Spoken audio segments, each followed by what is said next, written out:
Assalamualaikum warahmatullahi wabarakatuh. Perkenalkan, saya Anissa Dea Safira dengan NIM 2507015011019 dari kelas C. Saya akan mempresentasikan mengenai tugas ujian akhir semester untuk memenuhi mata kuliah psikologi perkembangan anak, yaitu video lifespan development. Saya biasa dipanggil Dea. Saya lahir di Parabaya, Sulawesi Barat pada tanggal 27 Agustus 2006. Tahun ini saya berusia 19 tahun. Saya merupakan anak pertama dari 3 bersaudara. Hobi saya menggambar dan juga fotografi. Adapun harapan saya melalui video ini, saya ingin memahami lebih dalam perjalanan perkembangan diri saya sendiri dari masa kanak-kanak hingga sekarang. Saya berharap dengan membuat video ini, saya bisa lebih menyadari perubahan, pertumbuhan, dan potensi diri saya, serta belajar bagaimana pengalaman masa lalu membentuk siapa saya hari ini. Adapun sumber informasi. Dalam mengumpulkan informasi tentang perkembangan diri saya melakukan wawancara dengan ibu saya menggali cerita tentang masa kecil saya, mulai dari kebiasaan, perkembangan fisik, sampai pengalaman penting yang membentuk diri saya saat itu.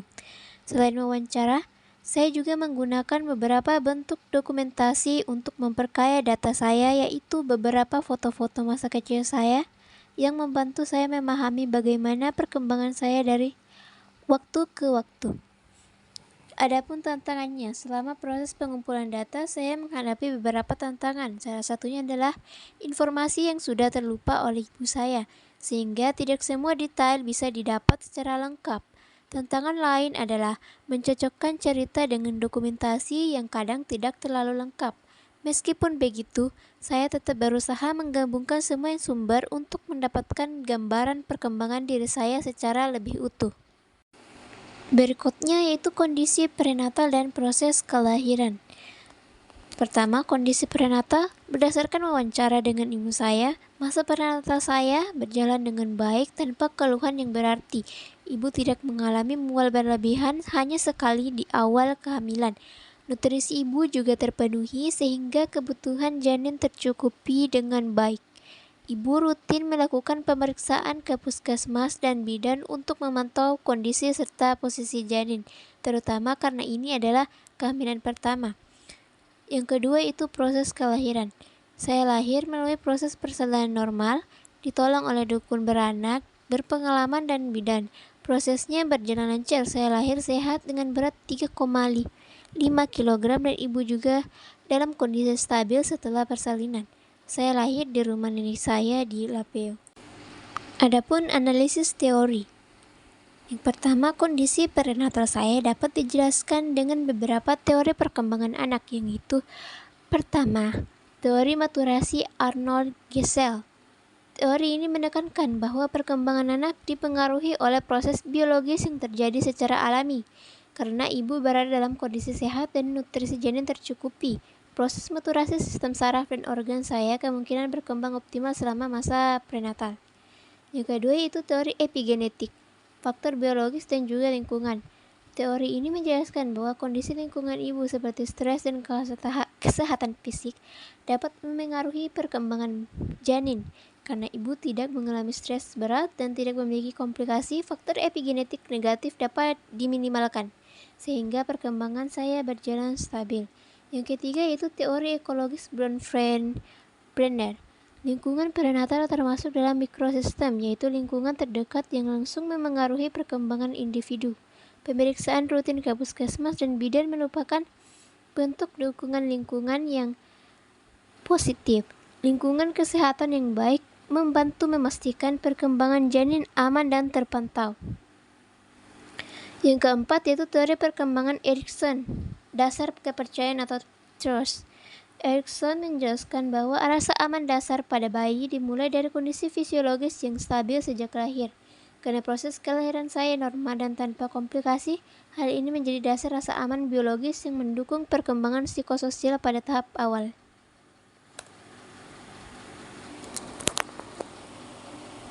Adapun Perkembangan pada masa bayi 0-2 tahun. Pertama, perkembangan fisik dan motorik. Pada masa bayi, perkembangan fisik saya berjalan normal dan sehat. Saya rutin mendapat imunisasi sesuai jadwal, sehingga kesehatan saya terpantau dengan baik. Saya mulai berjalan lebih cepat dibanding tumbuhnya gigi saya. Saya sudah bisa berjalan sebelum gigi pertama saya muncul. Gigi pertama saya tumbuh pada usia 1 tahun. Perkembangan motorik kasar saya berkembang pesat, terlihat dari kemampuan saya merangkak, berdiri, hingga berjalan mandiri. Motorik halus saya juga berkembang, misalnya meraih benda dan juga memegang mainan. Yang kedua, perkembangan kognitif. Melalui teori Piaget tahap sensori motor. Menurut teori Piaget, usia 0-2 tahun berada pada tahap sensori motor. Pada periode ini, bayi belajar melalui indera dan gerakan. Saya mulai memahami hubungan sebab akibat sederhana seperti menangis untuk mendapatkan perhatian dan juga merespons suara ibu. Saya juga mulai mengenali wajah orang-orang terdekat dan menunjukkan reaksi ketika diajak bermain. Dari perkembangan bahasa saya tergolong cepat. Pada usia 9-10 bulan saya sudah bisa mengucapkan kata-kata pertama seperti mama dan papa. Pada usia 1 tahun saya sudah mampu mengucapkan banyak kosakata sederhana. Ini menunjukkan perkembangan bahasa yang cukup maju dibanding rata-rata anak seusia saya. Adapun perkembangan sosial emosional. Teori Erikson, trust versus mistrust. Pada masa bayi, saya mengembangkan ikatan emosional yang kuat dengan ibu sebagai pengasuh utama. Ibu merawat saya dengan baik dan memenuhi kebutuhan saya tepat waktu, sehingga saya berkembang dengan rasa aman dan percaya kepada lingkungan sekitar. Menurut Erikson, ini berada pada tahap trust versus mistrust, di mana bayi membangun rasa percaya ketika kebutuhan emosional dan fisiknya terpenuhi secara konsisten. Terakhir, yaitu perkembangan moral, tahap pramoral.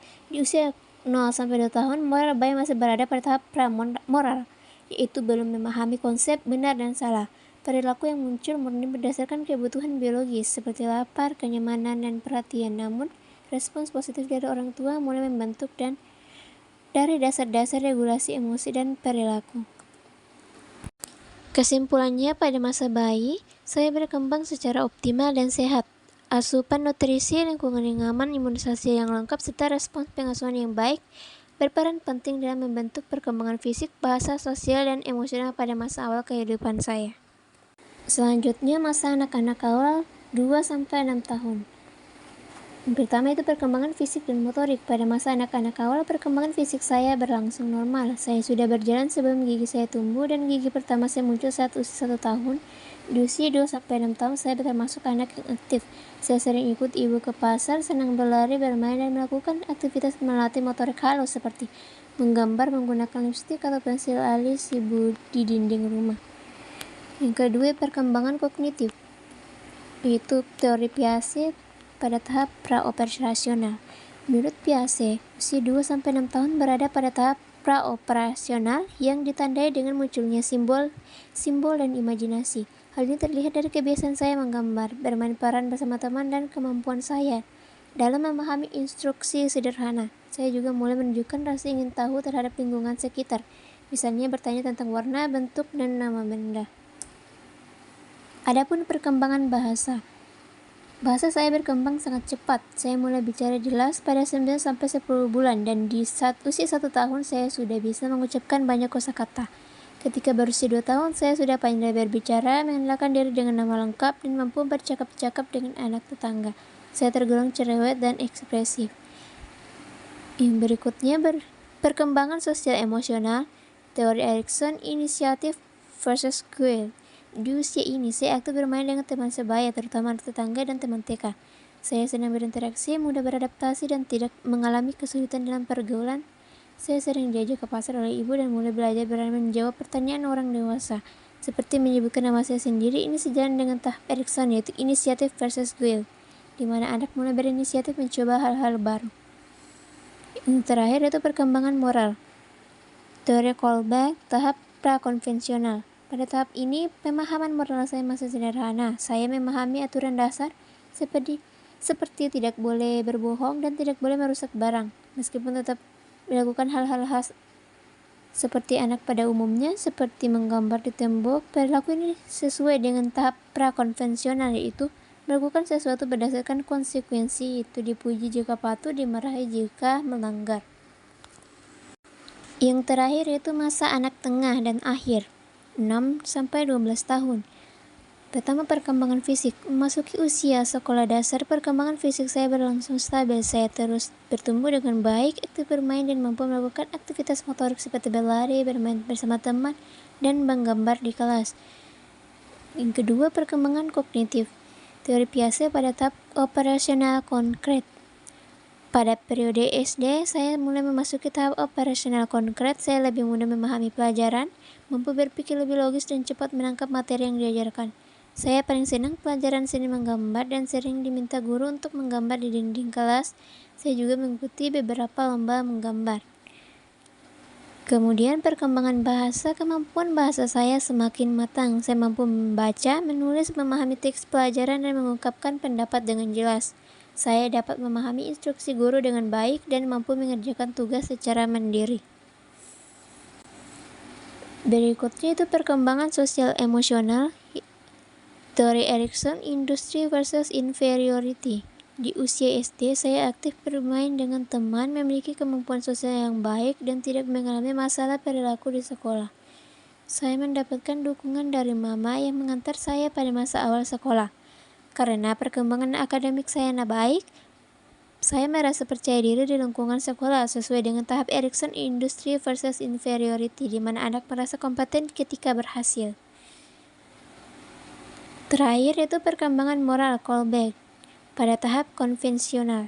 Pada tahap ini, pemahaman moral saya mulai berkembang. Saya menyadari bahwa pentingnya mengikuti aturan sekolah, menghormati guru, dan bekerja sama dengan teman.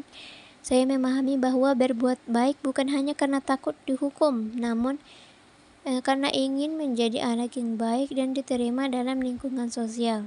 Adapun prestasi akademik, saya menyelesaikan pendidikan SD dengan nilai memuaskan dan berhasil meraih peringkat 1 umum, menunjukkan perkembangan kognitif dan sosial yang sangat baik.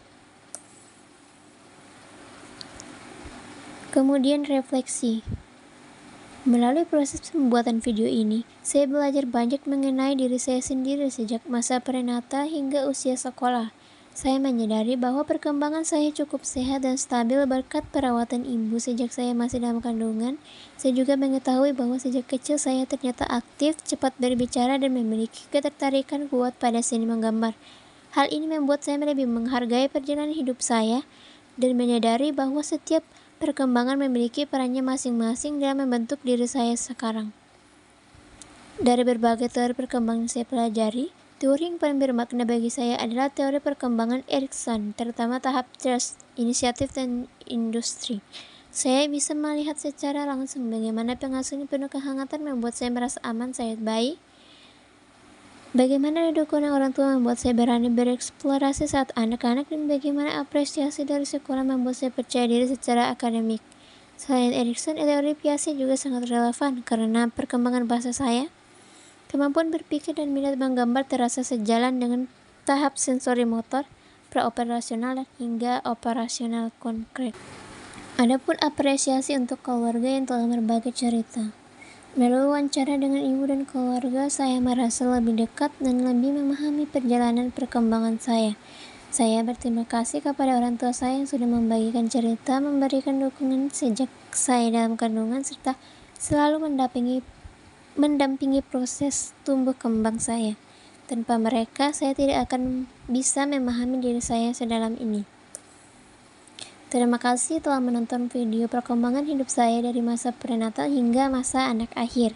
Semoga video ini tidak hanya menjadikan sekadar tugas, tetapi juga menjadi refleksi bahwa setiap manusia memiliki perjalanan perkembangan yang unik dan berharga.